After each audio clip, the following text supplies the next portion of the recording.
Welcome to Bible Study 24H, the channel where we bring you the hidden truths, untold stories, and powerful moments that shape the heart of the church and shake the faith of millions. In today's video, we dive into a stunning confession from Cardinal Raymond Burke, a man once seen as Pope Francis's fiercest critic after the unexpected death of Pope Francis. What he revealed has left believers, skeptics, and even church insiders completely speechless. If you're ready to uncover the shocking truths and explore the real battles shaping the future of the Catholic Church, don't forget to like this video, share it with your friends, and subscribe to Bible Study 24H so you never miss another eye-opening revelation. Let's begin this incredible journey right now. The sudden death of Pope Francis sent shockwaves not only through the Vatican but across the entire Catholic world. Loved by many, criticized by others, Pope Francis was a pope of paradoxes, a champion of the poor, a reformer shaking up centuries-old traditions, and a figure who ignited fierce debates on nearly every continent. But few expected that just days after his passing, one of his most notorious critics, Cardinal Raymond Burke, would step into the spotlight with a confession that would leave the global church reeling. To understand the weight of this moment, we must first look at who Cardinal Burke is and why his words carry such extraordinary meaning. Cardinal Raymond Burke, born in 1948 in Richland Center, Wisconsin, grew up as the youngest of 6 children in a devout Irish Catholic family. From an early age, Burke was deeply shaped by the Catholic faith, especially after tragedy struck his family when his father developed a brain tumor. Young Raymond watched his family navigate immense hardship, finding strength in their unwavering devotion to God. This experience planted the seeds of a calling that would define the rest of his life. By age 14, Burke had already entered the seminary, determined to dedicate himself to the priesthood. His path took him through rigorous theological and philosophical studies at the Catholic University of America in Washington, D.C., and then to Rome, where he specialized in canon law, the complex legal system that governs the Catholic Church. Burke's brilliance as a scholar and his devotion as a priest quickly propelled him upward in the church hierarchy. In 1975, he was ordained a priest by none other than Pope Paul VI at St. Peter's Basilica. Over the following decades, he climbed steadily, first as Bishop of La Crosse, Wisconsin, then as Archbishop of St. Louis, Missouri, and finally, in 2010, as a cardinal appointed by Pope Benedict XVI. But while his rise was impressive, it was Burke's fierce conservatism that set him apart and ultimately put him on a collision course with Pope Francis. From the very start of Francis's papacy, Burke emerged as one of his most vocal critics. Where Francis pushed for reform, Burke defended tradition. Where Francis called for inclusion for the divorced, for LGBTQ+ Catholics, for indigenous spiritual traditions, Burke drew sharp lines, warning of doctrinal collapse.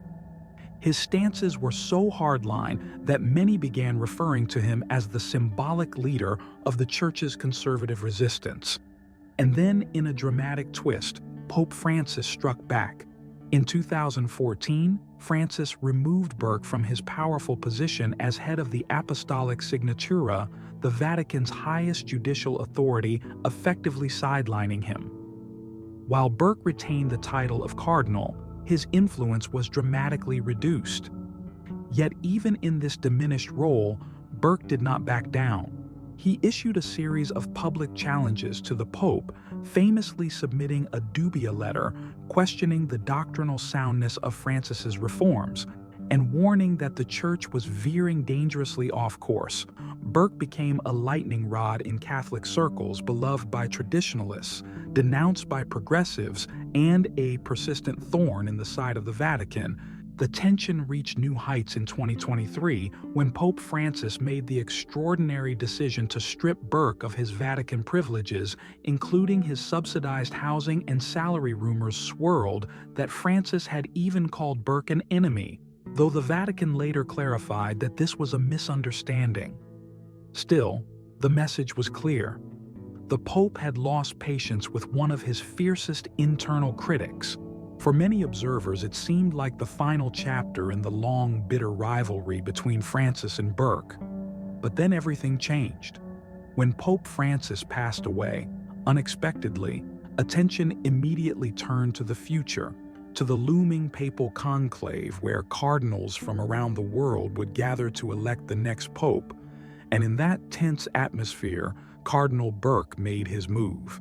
To the astonishment of Vatican insiders and global media alike, Burke called a press conference, not to celebrate, not to attack, but to confess. In this shocking moment, he stepped forward, not as a rebel or a challenger, but as a man ready to lay bare his heart. He admitted his regrets, spoke of the weight of responsibility, and revealed personal insights about his relationship with Pope Francis that few had ever suspected. Why did Burke, the hardliner, the firebrand, the so-called enemy of Pope Francis, choose this moment to open up? And what does his confession reveal about the hidden dynamics inside the Church, the battle for its future, and the personal struggles of one of its most controversial figures? In the next part of this series, we'll explore Burke's confession in detail, the words that stunned the Catholic world, the reactions that rippled across every corner of the Church, and the deeper meaning behind this dramatic, unexpected turn. To truly understand why Cardinal Raymond Burke's confession after Pope Francis's death stunned the Catholic world, we need to explore the long, complex journey that shaped him. A journey marked by deep faith, rigorous scholarship, unwavering commitment to tradition, and a lifetime of both praise and controversy.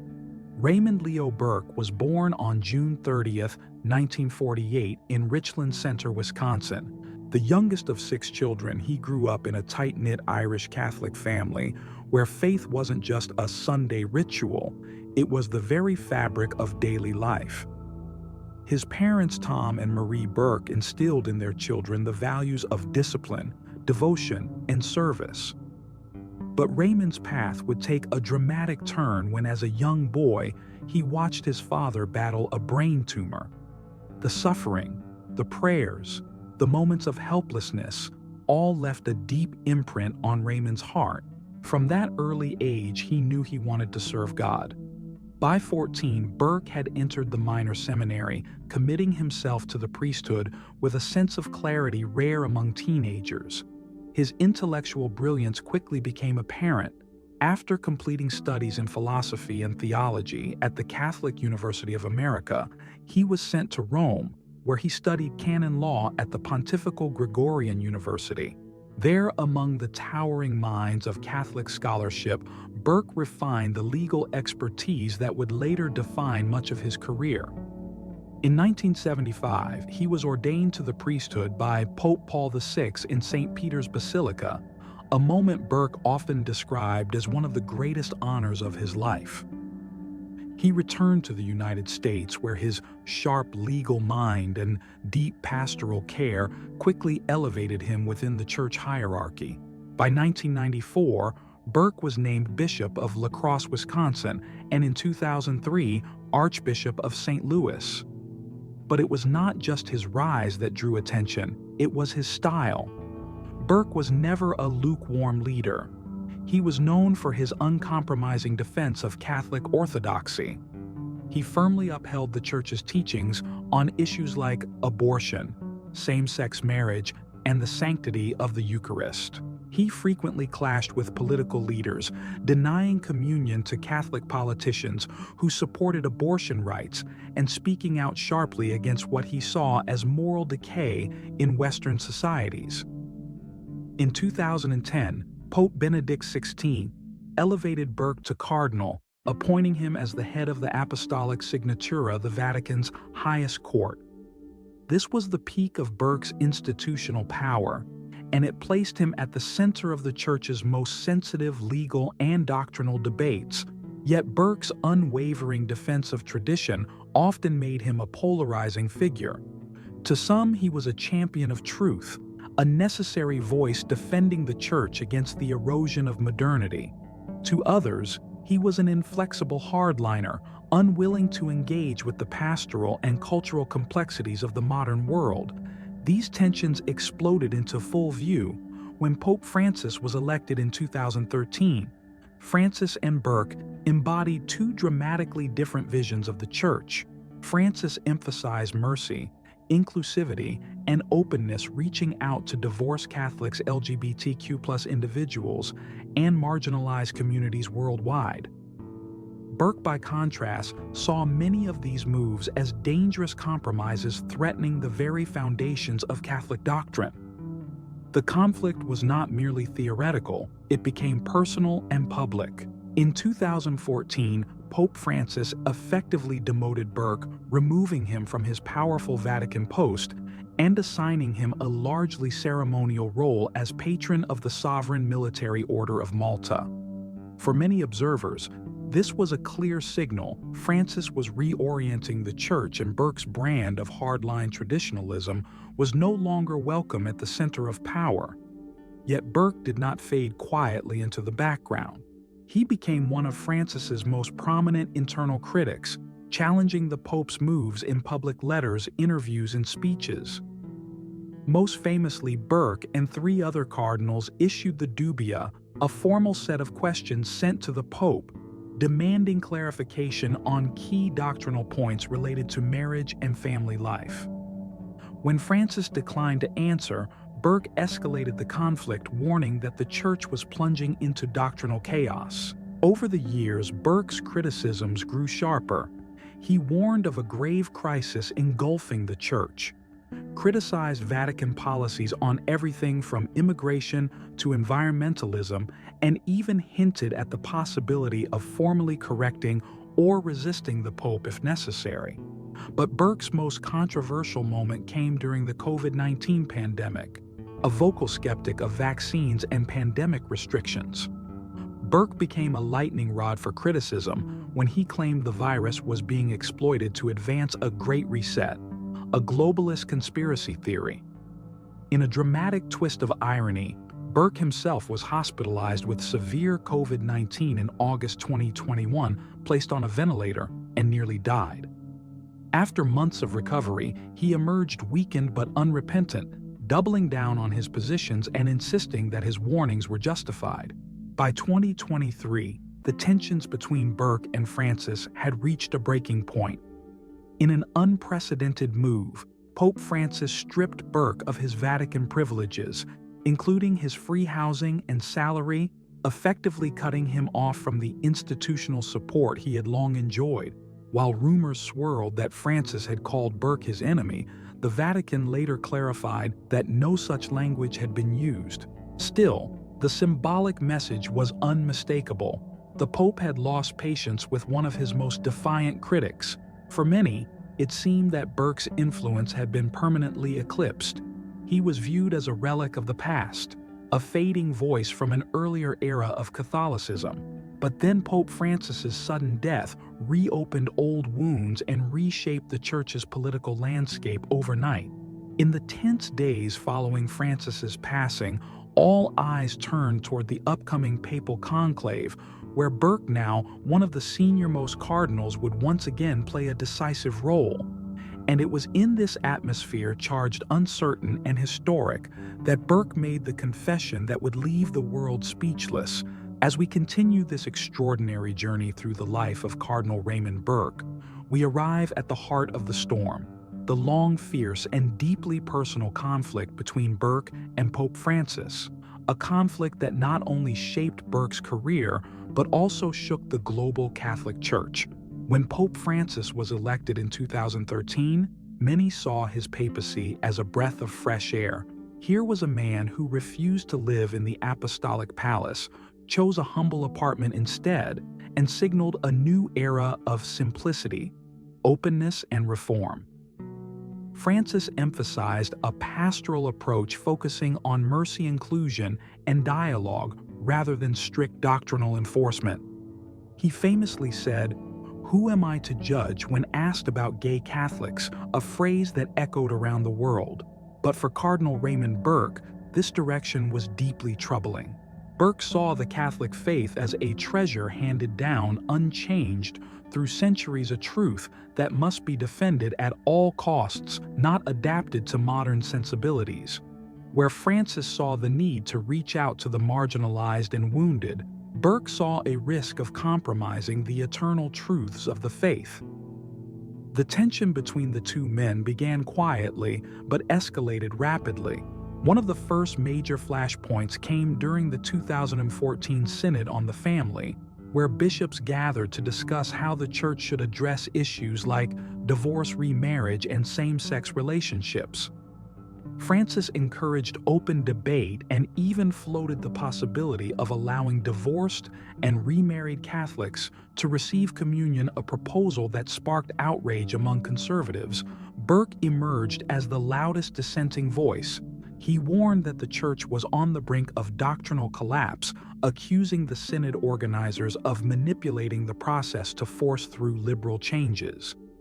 In interviews and writings, he declared that Catholics had a duty to resist any move that undermined traditional teachings. In response, Francis took decisive action. Later that year, the Pope removed Burke from his powerful post as prefect of the Apostolic Signatura, the Vatican's top court. This was no small matter. It was a clear demotion signaling that Francis was sidelining one of his most vocal critics. Burke was reassigned as the patron of the Sovereign Military Order of Malta, a role that was largely ceremonial and carried little real influence. But if Francis thought this would quiet Burke, he was mistaken. Freed from institutional constraints, Burke became even more outspoken.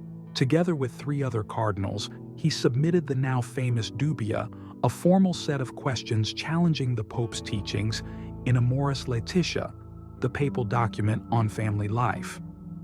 When Francis declined to respond, Burke took the matter public, giving interviews and speeches that sharply criticized the Pope's direction. In one particularly striking moment, Burke even suggested that if the Pope persisted in error, it might be necessary to issue a formal correction, a rare and dramatic act that could push the Church into an unprecedented constitutional crisis. But Burke's opposition wasn't limited to family issues. He spoke out forcefully against the Vatican's approach to interfaith dialogue, particularly with Islam, warning that the Church was being naive about the threat of radical jihadism. He criticized Francis's engagement with environmental issues, claiming the Pope was being drawn into political battles that distracted from the Church's true mission. He even challenged the Vatican's handling of the Amazon Synod, denouncing the inclusion of indigenous symbols as pagan and a betrayal of Catholic orthodoxy. Perhaps most controversially, Burke became a leading voice against the COVID-19 response, fiercely opposing lockdowns, mask mandates, and especially vaccine requirements. He framed the pandemic response as part of a sinister, globalist agenda, the so-called Great Reset, warning that Catholics were being manipulated into surrendering their freedoms. This last stance nearly cost him his life. In August 2021, Burke contracted COVID-19 and was hospitalized in critical condition, placed on a ventilator and fighting for his life. Many around the world prayed for his recovery, even those who disagreed with him, recognizing that this was a pivotal figure whose loss would reverberate throughout the Church. Remarkably, Burke survived, but even after such a harrowing experience, he doubled down on his views, insisting that his warnings had been justified. By 2023, the conflict between Burke and Francis had reached a boiling point. In an unprecedented move, Pope Francis stripped Burke of his Vatican-funded apartment and salary, effectively cutting him off from the institutional support he had enjoyed for decades. This was not merely an administrative decision. It was a symbolic act, making it clear to the world that Burke was no longer part of the Vatican's inner circle. Rumors swirled that Francis had labeled Burke his enemy, though Vatican officials later clarified that no such language was used. Still, the gesture was unmistakable. The Pope was done tolerating Burke's public defiance. Yet even as his institutional power waned, Burke's symbolic influence remained strong. Among conservative Catholics, he became something of a martyr, a man who had suffered for defending the truth, a voice of conscience in an age of compromise. He was regularly invited to speak at conferences, appear on Catholic media, and rally opposition to what his followers saw as the dangerous liberalization of the Church. For many, Burke embodied the central struggle within the Catholic Church today, the battle between tradition and reform, between dogma and pastoral flexibility, between preserving eternal truths and responding to contemporary realities. This is what made his confession after Pope Francis's death so astonishing. Here was a man who had spent years positioning himself as the Pope's fiercest opponent, a man who had fought, resisted, and even been punished for his defiance, now stepping forward to share his heart, to express his regrets, and to offer a reflection that no one expected. What did Burke say? What truths did he reveal?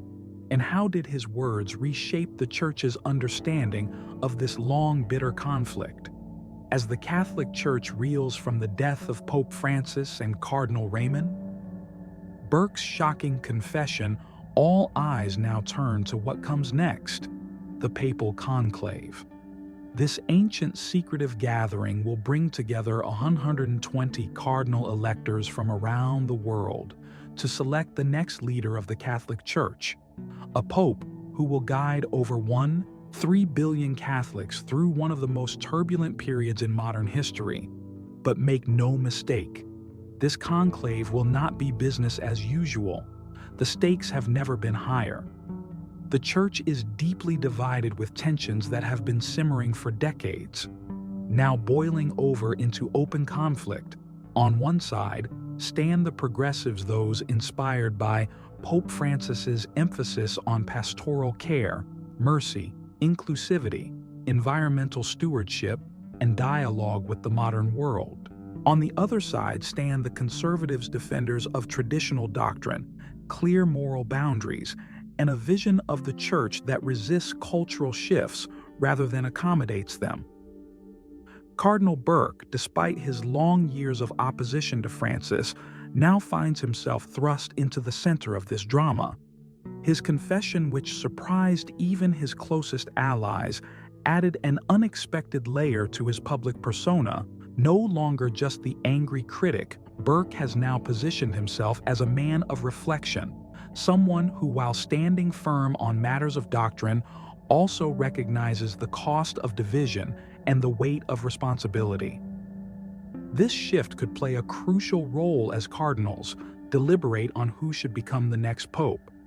So, who are the contenders? Cardinal Pietro Parolin, Italy's Secretary of State, a diplomatic powerhouse known for his pragmatism and quiet leadership. Parolin represents the continuity of Francis's outward-facing diplomatic church, though he is considered less polarizing than some of the more progressive figures. Cardinal Matteo Zuppi, the Archbishop of Bologna, an energetic reformer and social justice champion often compared to Francis himself.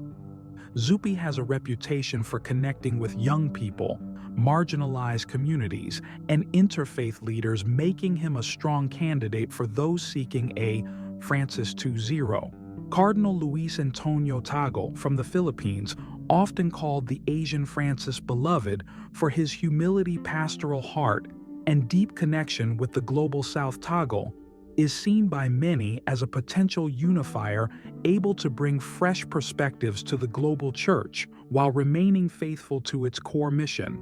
Cardinal Peter Erdo from Hungary, a solidly conservative figure with strong legal and theological credentials. Erdo appeals to those who believe the Church needs to pull back from the reforms of the Francis era and return to a firmer doctrinal footing. Cardinal Raymond Burke, though technically eligible, Burke is seen as an outsider candidate, given his long-standing conflicts with Francis and his controversial public statements. Yet his symbolic power is undeniable. Even if he is not a leading contender, his influence among the conservative bloc could shape the outcome of the vote. The conclave is not just about choosing a leader, it is about choosing a direction. Will the Church double down on Francis's legacy, continuing to push boundaries and embrace reform? Or will it swing back toward traditionalism, seeking clarity, order, and doctrinal purity? Will the new pope come from Europe as so many before him, or will the cardinals look to Latin America, Africa, or Asia, reflecting the Church's shifting demographics? And hovering over all of these questions is Burke's confession. By admitting his own regrets, by stepping forward as a voice not only of defiance, but of humility. Burke has complicated the ideological battle lines. His words remind the Church that this is not just a political contest or a power struggle. It is a spiritual reckoning, a moment to ask what kind of church the world needs now. In many ways, the conclave will be a test of whether the cardinals can rise above factionalism. Will they choose a pope who can heal the wounds of division, someone who can bridge the gap between progressives and conservatives, between the global North and South, between the ancient traditions of Rome and the urgent demands of the 21st century?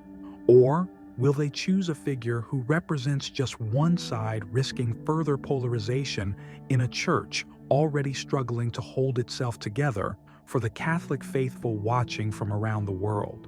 This moment is filled with both anxiety and hope. Many wonder if the Church can continue to be a relevant moral voice in an era of rapid social change, technological disruption, political upheaval, and spiritual searching. Others hope that the next pope will take bold steps to address issues like sexual abuse, scandals, declining vocations, environmental collapse, and the rising number of Catholics drifting away from the faith. And still others long for a return to clear moral authority, a church that offers stability and timeless truth in a world they see as chaotic and adrift. Whatever direction the conclave takes, one thing is certain: the eyes of the world will be watching. For Cardinal Burke, the days ahead are both an ending and a beginning. He has spent much of his life in fierce defense of what he sees as the true faith.